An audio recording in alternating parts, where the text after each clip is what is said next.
Hey Emily, this cafe is great. The pastries are delicious. Have you tried the croissants? Hi, Jack. Not yet, but they look amazing. By the way, I've been thinking about how different food cultures are around the world. It's so fascinating. Definitely.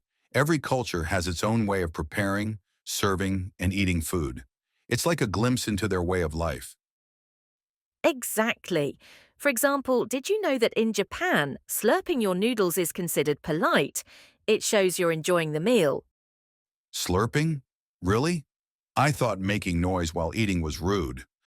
Me too, but it's actually a way to compliment the chef in Japan. On the other hand, in Western cultures, eating quietly is considered polite. That's interesting. Oh, and I heard that in France, you're not supposed to cut lettuce with a knife. Yes, you're supposed to fold it with your fork. It's all part of their elegant dining etiquette. Speaking of elegance, have you ever noticed how Italians take their food culture very seriously? Oh, absolutely. For example, in Italy, asking for ketchup with your pizza or pasta is almost offensive. Italians believe in preserving the authentic flavors of their dishes. That makes sense. They really respect their culinary traditions. You know what else I find fascinating? In India, eating with your hands is very common, especially for traditional meals. Yes, but it's not just eating with your hands, it's about using the right technique. They say it enhances the connection to the food. That's so different from Western table manners.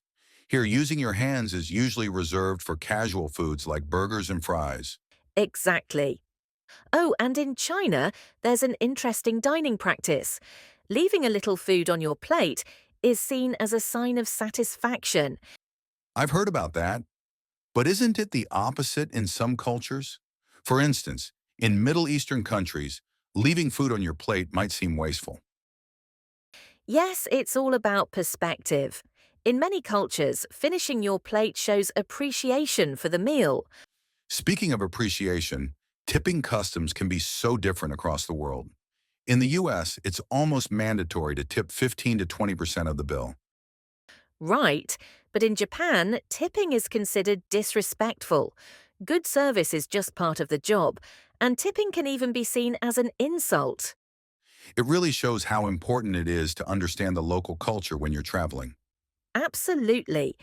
Dining etiquette isn't just about the food, it's about showing respect to the culture and the people. For sure. By the way, have you heard about Ethiopia's food traditions?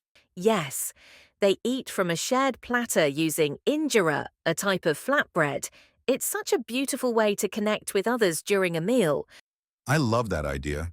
It's like saying food is not just nourishment, but also a way to bring people together. Exactly. You know what's also unique?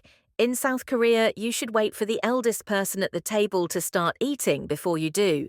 That's a nice tradition. It shows respect for elders. It's amazing how every culture has such thoughtful dining practices. Totally. What's one food culture or etiquette you'd like to experience? Hmm, I'd love to try an authentic Italian dinner with multiple courses and good wine. The whole experience sounds incredible. What about you? For me, it would be a Japanese tea ceremony. It's not just about the tea, but the whole process, the mindfulness, and the symbolism. That sounds so peaceful. I think I'd enjoy that too. Have you ever thought about how much we can learn about a culture just by observing their dining etiquette? Yes, food is such a central part of every culture. It's not just about eating, it's about history, tradition, and values. Exactly. I think that's why exploring food culture is one of the best ways to understand a place and its people. I couldn't agree more. We should make a list of food traditions and dining experiences to try on our travels. That's a great idea. Let's start with Japanese noodles and Italian pasta. And don't forget Ethiopian platters and a French fine dining experience. Perfect. I'm getting hungry just thinking about it. Me too. Let's finish these pastries and plan our food adventures.